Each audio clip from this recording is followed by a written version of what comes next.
Good morning po sa inyong lahat mga kapatid. Ako po si Johnny the Bagger, ang inyong abang lingkod. Ito naman ngayon ang pag-usapan natin, yung pagrekomenda po ng plunder, iba pang kaso, laban dito kay Saldico at kay Martin Romualdez. Ang nagulat lang ako dito kasi sa ginawang basihan ng ICI, sabi ko, para yatang Sir, kung wala parang masyadong bias naman sila doon. Alam niyo, wala ho sa akin problema. Kita niyo naman, pinupuna ko yan si Martin Romualdez, binabanatan ko yan. Di ba? So far, sabi ko nga wala pa namang solidong ebidensya. Puro haka-haka. Ang kaso po, pag dinala sa korte, kinakailangan ay merong ebidensyang, sabihin natin, enough to convict. Hindi po, trip-trip lang. Diba? Hindi pwede yung tamang hinala. Ano kayo, banga gaya ni Digong? Oh. Mayroon tayong presidente na bangag. Kinabukasan, hindi ko sinabi na adik si BBM. Hindi, wala din siya doon sa listahan ng PDEA. Hirap pa kayo pag-usap sa adik no? Ay, nako. Oh, eto ha. Sa totoo lang, hindi ko talaga sukat akalain na ang ginamit pong basihan dito, no? Yung testimonya ni Gutesa. Tingnan nyo ha. Hanapin ba natin yan? Sir, kung wala si Gutesa, posible bang humina yung We will look at other evidence. We will look at other evidence. Ano yan Hindi lang naman isang tao tapos kaso na, tapos na. Hindi po ganoon. Ikakalap natin yan, mga kontrata, mga bidding documents. Lahat po yan, kaya ganoon ang kompletong presentation sa korte. Tama, ganun ho dapat. 'Di ba? Alam nyo, eto magandang tanong dito ni Maria Teresa. Sabi niya, bakit yung statement ni Gutesa ang ebidensya kay Martin Romualdez? Malabnaw yun. Sigurado dismissed ang kaso niya. Kaya nga sinasabi ko, napaka-bias ng ginawa ng ICI. O hindi naman kaya ang ICI na ito masyado hong na-pressure. 'Di ba? Nadala ng public pressure na kinakailangan, meron ng makulong, kinakailangan makulong na si Martin Romualdez. Hindi ho ako nagtataka, baka isang araw rekomenda nila ni Magalong si PBBM kasuhan din. Paimbestigahan sa ombudsman. Kasi isipin nyo, justice. 'Di ba? Si Reyes. Tapos meron pa silang mga bigating mga kasama daw nag-investigate, mga abogado rin. Meron pang kung nagkakamali, CPA lawyer from CZIP Goris Velayo Law Offices. 'Di ba? Para tumingin doon sa accounting aspect katulad ng ginawa ni Lumagi ng BIR para talagang solido. That's what I expected na manggagaling po sa ganong pagtatrabaho nila sa case build-up nila, kumbaga, bago nila i-recommenda dyan sa Office of the Ombudsman. Biglang yung ginamit na dahilan, sinabi ni Vince Dizon, testimonya ni Gutesa, it can't be valid. Eto lang yung ginangaw-ngaw po ni Senator Marcoleta na sinasabi niya na dapat mag-investigate etong si ombudsman. Yun rin sinasabi ni Saldico. Diba? Na hindi kinakailangan yung sworn statement, hindi kinakailangan na humarap si Gutesa sa ombudsman. Totoo po yun, sapagkat ang mandato mismo ng ombudsman ay ganito lang po kasimple ang ipaliwanag. Ang mandato ng ombudsman ay maging bantay ng mga bantay salakay sa kaban ng bayan.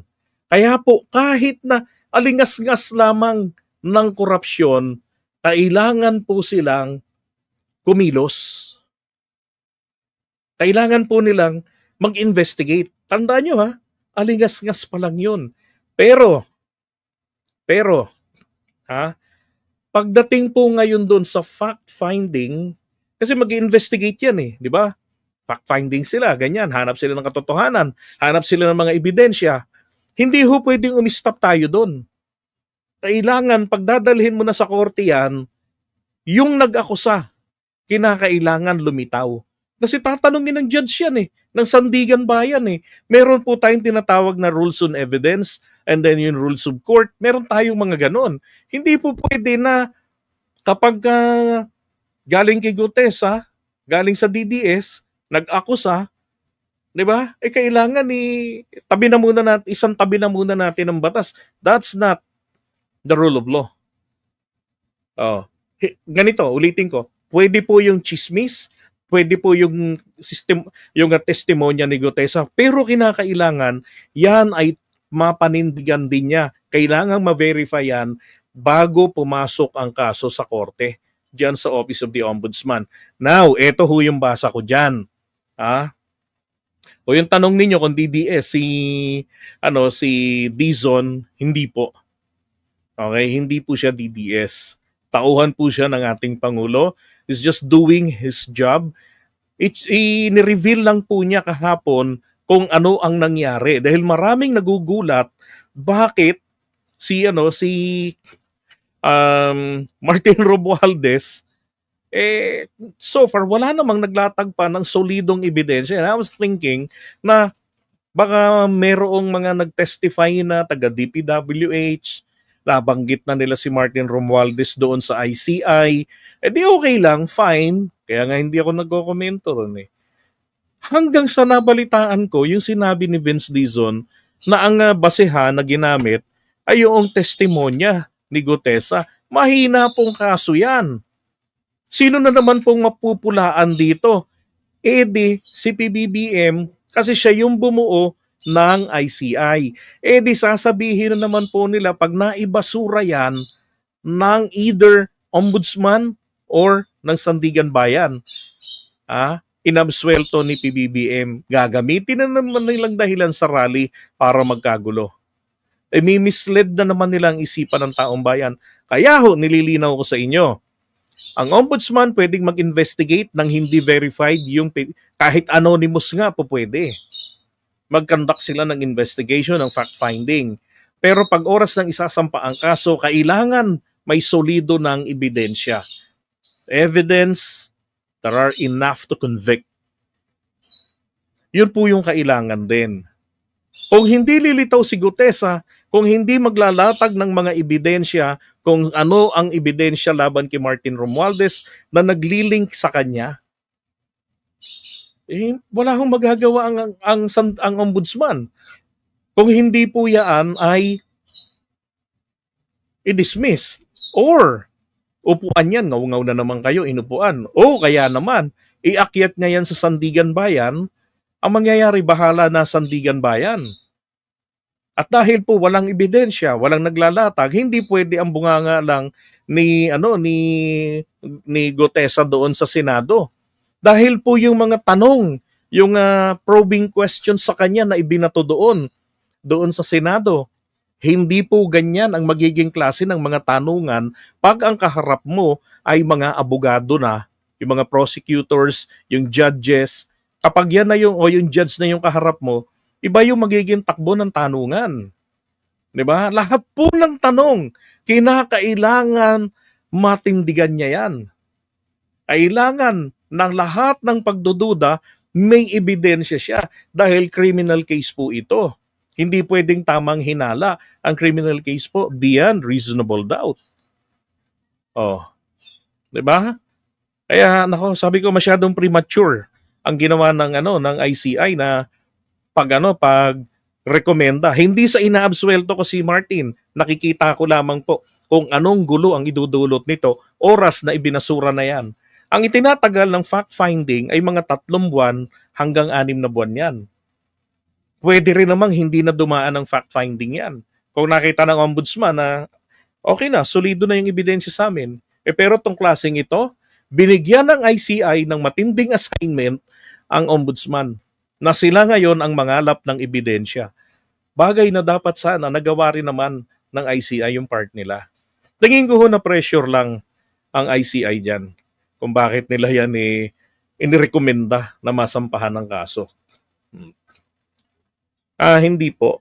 Siya ang dating, noong 19th Congress, siya ang Committee on Appropriation Chairman, si Saldico.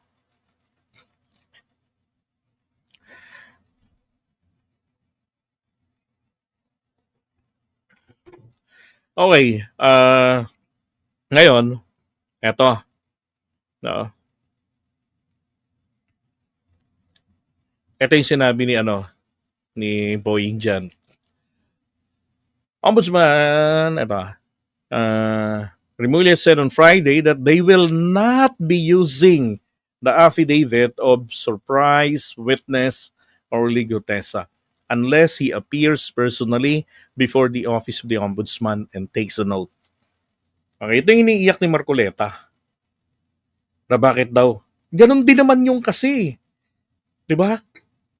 Humarap ng Senate, yung mga taga-batis po ng kamangmangan, okay na sa kanila yung chismis, sapat na para mag-convict. Ang alam nga ng mga taga-batis, ang ombudsman ang humahatol, ang nagpapakulong. Hindi po. Ang ombudsman, katubas po ito ng DOJ, katumbas po ito ng prosecutor or ng fiscal. Dati ang tawag dyan sa kanila, sa mga prosecutor, ay fiscal. Kaya lang dahil yung mga fiscal ay nasusuhulan noon, tinawag po yan ng mga tao na fiscal. Kaya binago nila, ginawa nilang prosecutor. Total, ganun din naman taga-usig. Pero yung taga-usig, kinakailangan mag-investigate din para buo yung kanyang knowledge dun sa kasong dadalhin niya sa pag-uusig. So, yun ang sinabi niya. Kasi, gaya nga na sinabi ko kanina sa inyo, pwede nyo i-research what triggers, i-google nyo, okay, chat GPT nyo para matulungan kayo, what triggers the Office of the Ombudsman to conduct an investigation. And then, makikita nyo na yung sagot doon.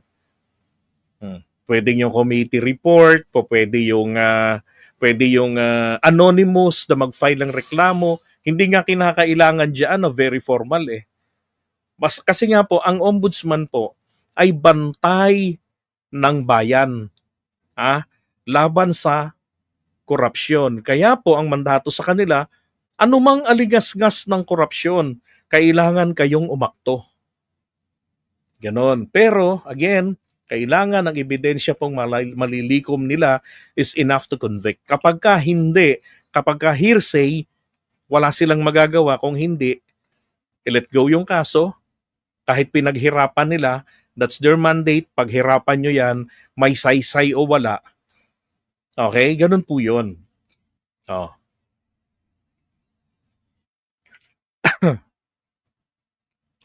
Ito naman yung statement ni Martin. Sabi ni Martin, my conscience remains clear throughout this inquiry. No public official, contractor, or witness has pointed to any wrongdoing on my part.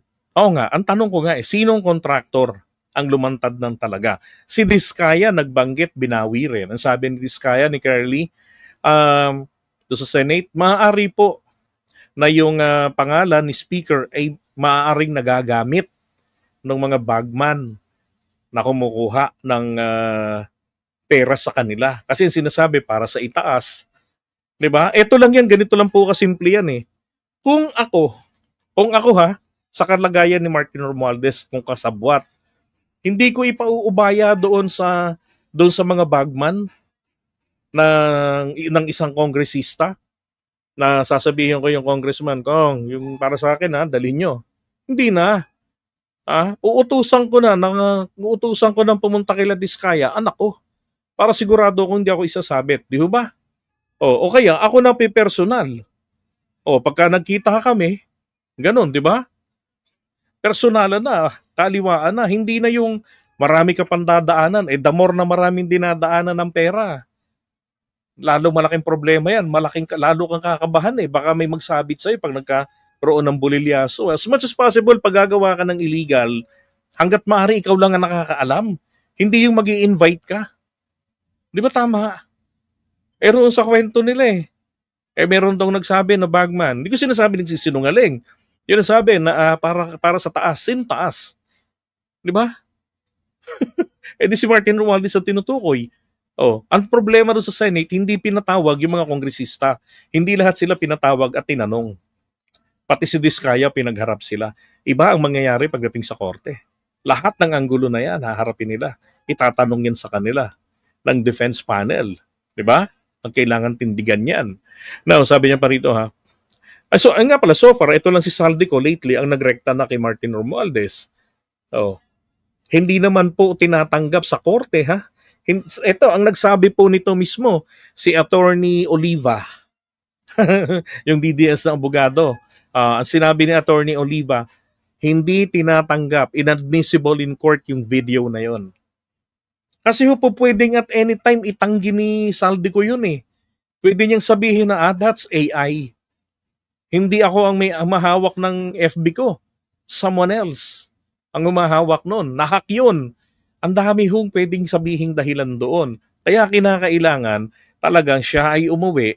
At pinangako naman ng ombudsman poprotektahan si Saldico. At naniniwala ko ron sapagkat parang panahon ni Ninoy Aquino yan eh.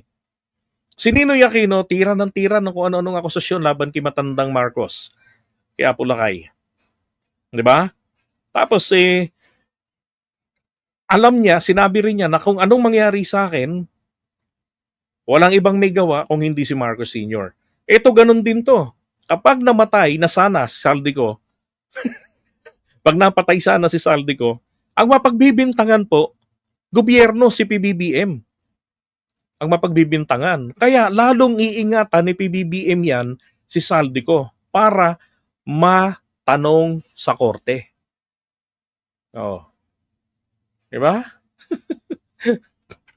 And then, sabi ni Martin, I continue to trust the ICI and the DOJ and the Ombudsman to evaluate all statements fairly and strictly on the basis of evidence. Tama. Diba? Dapat ganon, base sa ebidensya.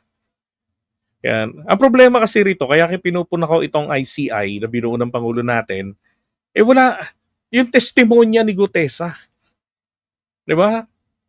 Hindi man lang nila ginamit yung video testimony ni Saldico para at least may nagko-corroborate. Wala, hindi nila ginamit. Kinakailangan nyo may nagko-corroborate eh. Diba? Merong tumutugma o may tinutugma ang istorya. Kahit na sabihin natin medyo magkakontra, at least makikita nyo yung relationship. Wala, si Gutesa lang yung may kwentong ganun eh. Ang problema pa, yung kanyang statement nung binasa niya, humihingi ng proteksyon, 'di ba, sa WPP. Sa Witness Protection Program.